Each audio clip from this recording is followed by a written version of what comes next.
friends, வணக்கம் and welcome to Kanna's Kitchen Tamil. இன்னைக்கு நம்ம கிச்சனில் ஒரு ஸ்பெஷலான ரெசிபி ஒன்று தான். அதாவது தீபாவளிக்காக சீனி முறுக்கு எப்படி செய்கிறன்றதை இன்றைக்கி அம்மா செய்து காட்ட போகிறாங்க. இந்த சீனி முறுக்கு பொதுவாக அந்த காலம் தொட்டு இந்த காலம் வரைக்கும் எல்லா விசேஷங்களுக்கும், கோயில் திருவிழாவாக இருக்கட்டும், இல்லை வீட்டு விசேஷங்களாக இருக்கட்டும், ஏதாவது விசேஷங்களுக்கு இதை ஒரு வாரமோ 10 நாளைக்கு முன்னாடியோ செய்து வச்சுருவாங்க. ஏன்னா இது ரொம்ப நாள் கெட்டு போகாமல் இருக்கும். இது வரைக்கும் நம்ம சேனலை சப்ஸ்கிரைப் பண்ணாதவங்க கீழே உள்ள சப்ஸ்கிரைப் பட்டனை ப்ரெஸ் பண்ணி அதுக்கு பக்கத்தில் உள்ள பெல் ஐக்கானை ஆன் பண்ணுங்கள்.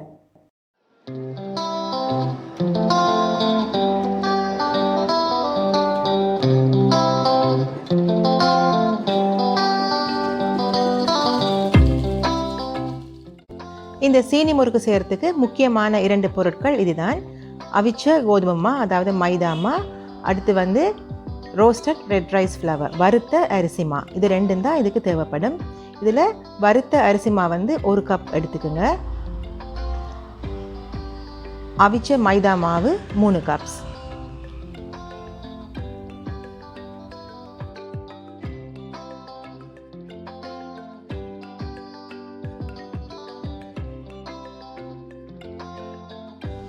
உப்பு 1 டீஸ்பூன். உப்பு அதிகமாக சேர்க்காதீங்க, 1 டீஸ்பூன் போதுமானதாக இருக்கும். எள்ளு ஒரு 5லேருந்து 6 டேபிள் ஸ்பூன் சேர்த்துக்குங்க. எள்ளு அதிகமாக சேர்த்தா ரொம்ப டேஸ்ட்டாக இருக்கும், கிறிஸ்பியாகவும் க்ரன்ச்சியாகவும் இருக்கும். இப்போ எல்லாத்தையும் சேர்த்து நல்லா ஒரு தடவை மிக்ஸ் பண்ணி விடுங்க.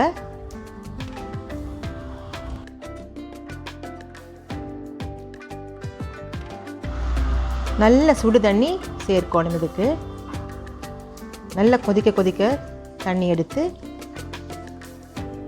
ஊற்றி இந்த மாதிரி மாவை கிண்டுங்க. நல்லா கொதிக்கும் போதே சுடு தண்ணியை ஊற்றணும். நல்ல கொதி வந்த உடனேயுமே இந்த ஹாட் வாட்டர் ஜாக்கில் இருந்து அப்படியே எடுத்து இதில் ஊற்றி மாவை கிண்டுங்க. தேவையான அளவு தண்ணி ஊற்றி மாவை நல்லா குழைச்செடுக்கணும்.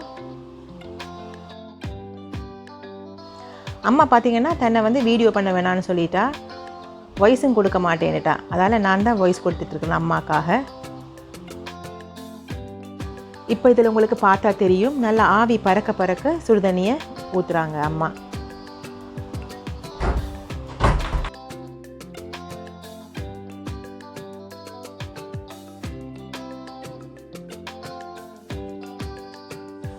சுடு தண்ணியை கொஞ்சம் கொஞ்சமாக நீங்கள் அந்த மாவோட பதத்தை பார்த்து கொஞ்சம் கொஞ்சமாக ஊற்றி தான் நீங்கள் குழைக்கணும். இந்த முறுக்கு செய்கிறதுக்கு பார்த்திங்கன்னா ரொம்பவும் பொறுமை தேவை. மெதுவாக தான் இதை செய்யணும்.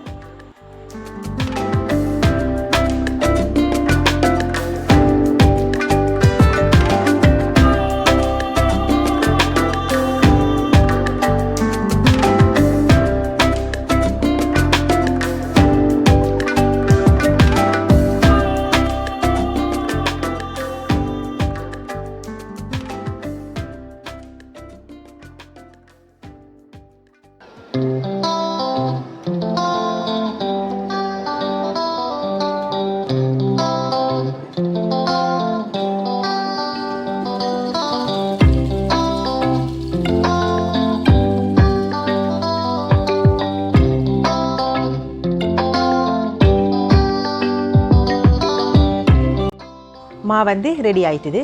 இனி இந்த மாதிரி எல்லாத்தையும் சேர்த்து நல்லா குழைச்சி இப்படி பால் மாதிரி எடுத்து வைங்க.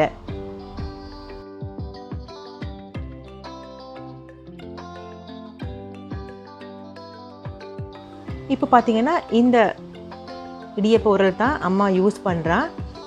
2ம் யூஸ் பண்ணி காட்டுவா. இது யூஸ் பண்ணுறா. அந்த மர உரலும் அம்மா இப்போ அடுத்ததாக யூஸ் பண்ணி காட்டுவா. இதுக்குள்ளே நீங்கள் ஸ்டார் அச்சை போடணும்.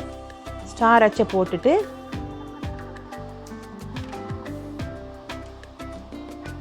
மாவை போட்டு நல்லா இதை க்ளோஸ் பண்ணிவிட்டு இந்த மாதிரி முறுக்க புளிய ஆரம்பிக்கணும்.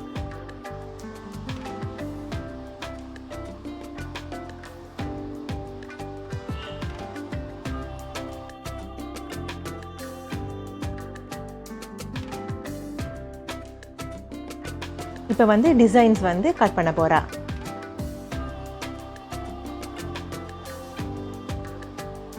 இது ஒரு ஃப்ளவர் டிசைன்.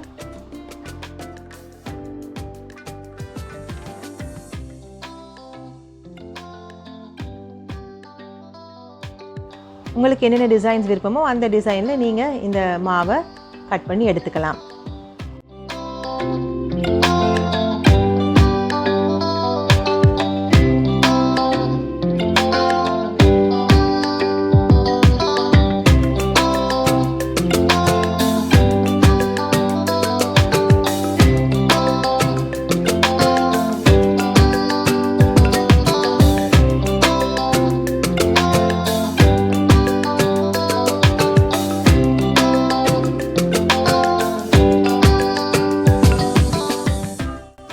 இது வந்து பார்த்தீங்கன்னா ஒரு லீஃப்ட டிசைன்.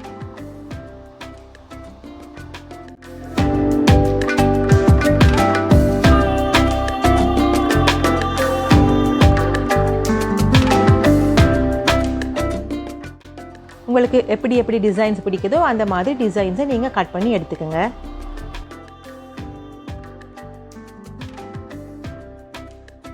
ஒரு செட் வந்து இப்படி நீங்கள் டிசைன்ஸ் எல்லாம் போட்டு முடிச்சக்கப்புறம் ஒரு பிளேட்டில் எண்ணெய் கொஞ்சம் கையில் கூட எடுத்து இந்த மாதிரி எண்ணெயை வந்து பூசி வைங்க. பூசிட்டு அந்த நீங்கள் கட் பண்ண எல்லா டிசைன்ஸையும் அந்த மாவை தூக்கி இதில் அடுக்கி வைங்க. எண்ணெய் கொஞ்சம் அதிகமாகவே இருக்கட்டும். ஏன்னா இந்த பிளேட்டில் இருந்து தான் இந்த பொரிக்கிற எண்ணெய்க்குள்ளே நாம் கொட்ட போகிறோம். அப்போது இதில் எண்ணெய் வந்து கொஞ்சம் அதிகமாக இருந்தால் தான் ஸ்மூத்தாக வலிக்கிட்டு அப்படியே எண்ணெய்க்குள்ளே போய் விழும்.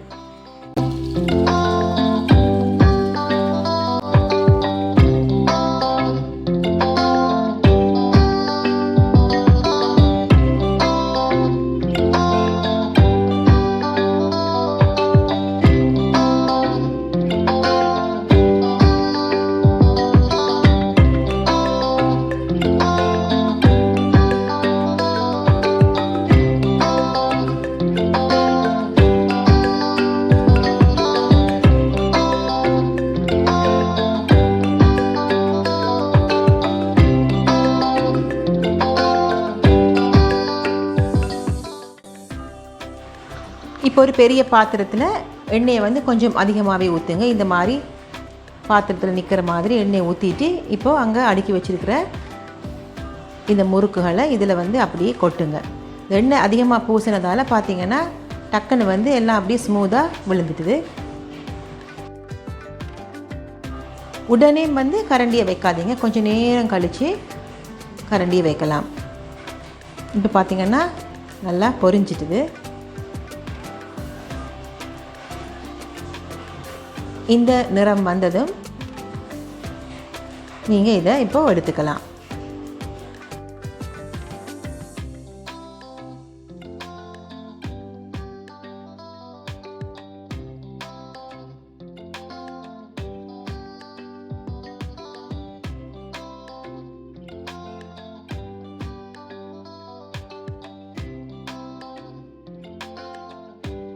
இது வந்து அடுத்த அச்சு யூஸ் பண்ணி இது பார்த்திங்கன்னா இதுதான் அந்த மர உரல்.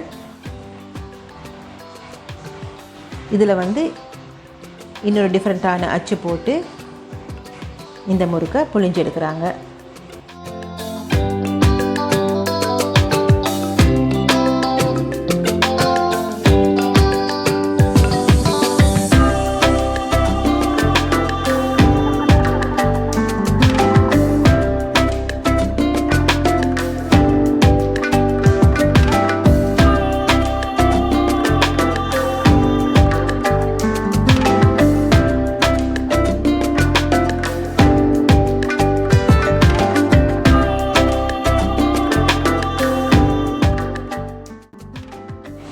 இதையும் அதே மாதிரி எண்ணெய் பூசின பிளேட்டில் அடுக்கி எண்ணெயில் போட்டு பொரித்து இந்த மாதிரி எடுத்துக்கோங்க.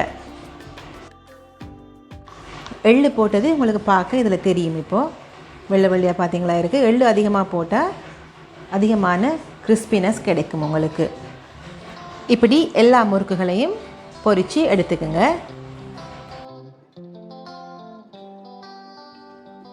இப்போது எல்லா முறுக்கும் பொரித்து எடுத்தாச்சு.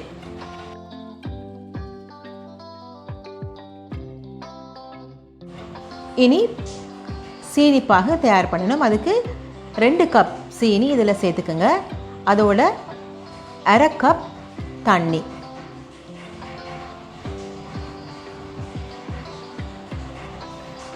இது ரெண்டையும் சேர்த்து நல்லா மிக்ஸ் பண்ணிவிட்டு நல்லா கொதிக்க விடுங்க.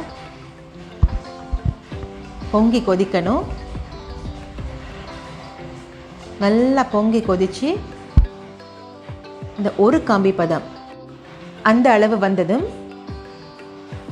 ஹீட்டை ஆஃப் பண்ணிக்கோங்க.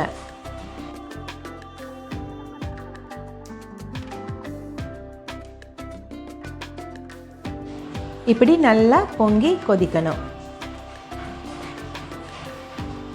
கையில் பிடிச்சு பாருங்கள் கம்பி பதம் வருதான்னு.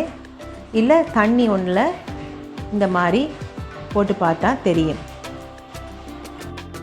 இப்போது அந்த சீனி பாகை சூட்டோடையே இந்த முறுக்கு மேலே இப்படி கொஞ்சம் கொஞ்சமாக ஊற்றி நீங்கள் இப்படி பெரட்டணும்.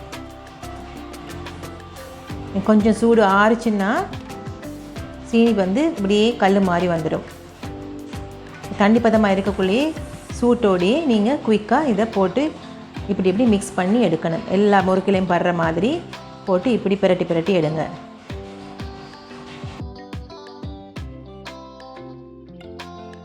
ஒரு 2-3 நிமிஷத்தில் இந்த மாதிரி சீனி நல்ல பாகு கட்டியாகி இந்த மாதிரி முறுக்கு ரெடியாக வந்துருச்சு. நம்ம வீட்டில் பார்த்திங்கன்னா இந்த மாதிரி பாகு அதிகமாக இருந்தால் தான் சாப்பிடுவாங்க.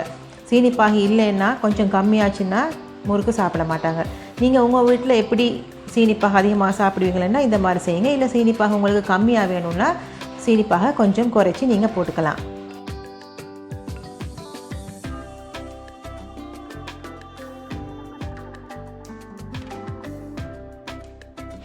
இப்போது சீனி முறுக்கு எல்லாம் ரெடியாச்சு.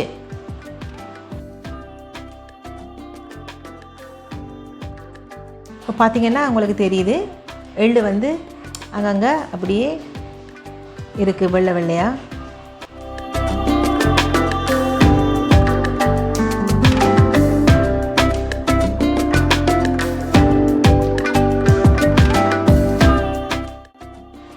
இப்போ நான் வந்து இதை இன்னொரு டிஷ்ஷில் மாற்றிக்கிறேன்.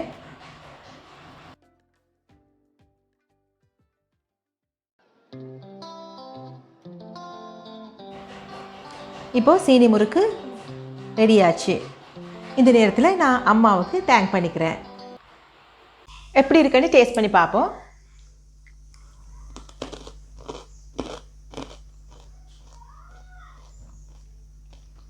So crunchy and so tasty. ரொம்ப நல்லா இருக்குது. இதை சாப்பிட்டே இருக்கலாம் போல இருக்குது. நீங்களும் இதை வீட்டில் ட்ரை பண்ணி பாருங்கள். உங்களுக்கு இந்த ரெசிபி பிடிச்சிருந்தா லைக் பண்ணுங்கள், ஷேர் பண்ணுங்கள், சப்ஸ்கிரைப் பண்ணுங்கள்.